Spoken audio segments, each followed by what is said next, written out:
చూడాలి ఇప్పుడు తెలుస్తుంది తొందరలో. సార్, ఇరాన్ వార్నింగ్స్, కీలక నేత మృతి, దాడులు తీవ్రం. ఇరాన్ చాలా తీవ్రంగా చేసింది. వాళ్ళకి సంబంధించిన కీలక నేత అలీ రాజీ అని ఆయన నిజానికి ఖొమైనీ తర్వాత కీలకమైనటువంటి స్థానంలో ఉన్న వ్యక్తి. 12 ఏళ్ల పాటు వాళ్ళ పార్లమెంట్ కూడా ఆయన నాయకత్వం వహించినటువంటి వ్యక్తి. చాలా భద్రతా వ్యవస్థలో చాలా టాప్. అతను చనిపోయాడు. అతనితో పాటు ఇంకొక సెక్యూరిటీ ఆయన కూడా చనిపోయాడు. ఇక్కడ మనం ఒక తేడా అమెరికా వర్సెస్ ఇరాన్ చాలా క్లియర్ గా చూడొచ్చు. America, Israel versus Iran. Israel అధ్యక్షుడు ప్రధానమంత్రి నెతన్యాహు చచ్చిపోయాడు అని కథలు చాలా రోజులు వ్యాపించాయి. ఈ కథలన్నీ వ్యాపిస్తున్నా కానీ ఆయన కనబడకుండానే ఉన్నారు, కానీ ఏమీ ముందుకు రాలేదు.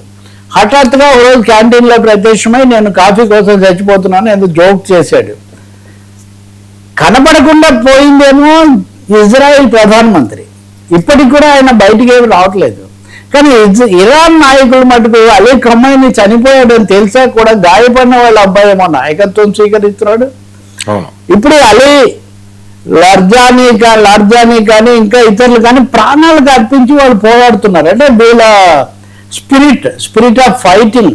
ఎట్టి పరిస్థితుల్లో మేమైతే లోబడేది లేదు, లొంగిపోయేది లేదు అమెరికాకు అనే ఒక చాలా గట్టి నమ్మకంతో, సంకల్పంతో, విశ్వాసంతో వాళ్ళు పోరాడుతున్నట్టుగా మటుకు స్పష్టమవుతుంది. ఇంకా హెచ్చరికలు కూడా చేస్తున్నారు.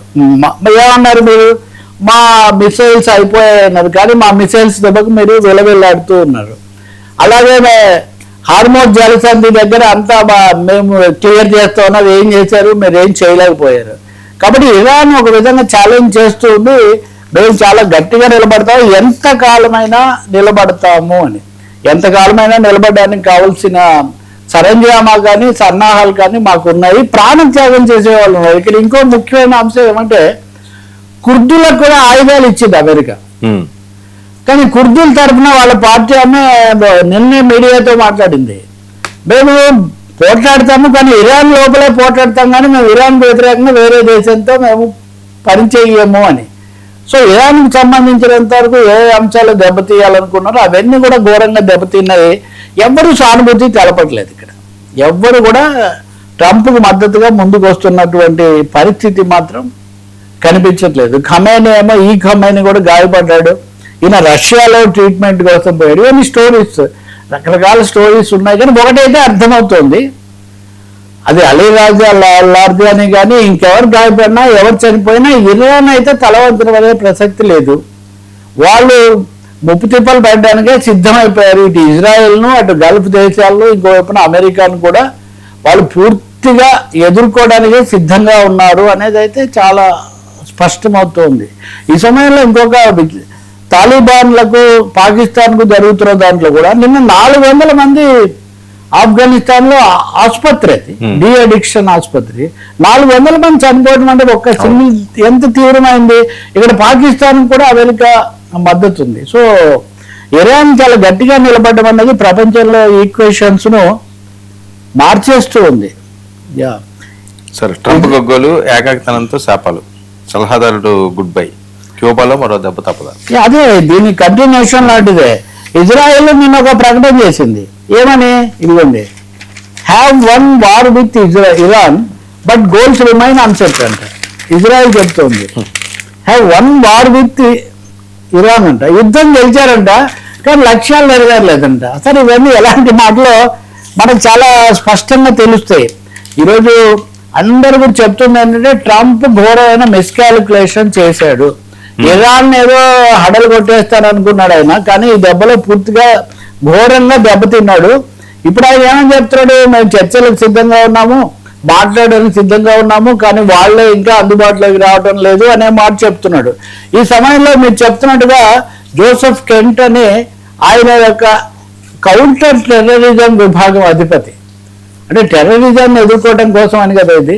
ఆ కౌంటర్ టెర్రరిజం విభాగం అధిపతి కెంట్ అనే అతను కూడా రాజీనామా చేసి, నేను ట్రంప్ మాటలు నమ్మాను, నిజంగానే ఏదో శాంతి కోసం చేసి దేశాలు యుద్ధాలు ఆపుతాడని, కానీ ఇరాన్ మీద నేను దాడి చేయడానికి ఒక్క కారణం కూడా లేదు, ఇలాంటి యుద్ధంలో నేను పాలు పంచుకోవాలని నేను రాజీనామా చేస్తున్నాను అన్నారు. నాటో కూడా ఆఖరికి, నాటో కదా అమెరికా ఆధ్వర్యం పూర్తిగా, అమెరికాలో అయితే నాటో లేదు, నాటో కూడా సమర్థించడానికి ఇది నిరాకరించింది. యూరోపియన్ యూనియన్ కూడా మేము యునైటెడ్ నేషన్స్ తో మాట్లాడి చేస్తాం కానీ అమెరికా చేసి చెప్పినట్టుగా మేము చెయ్యమన్నారు.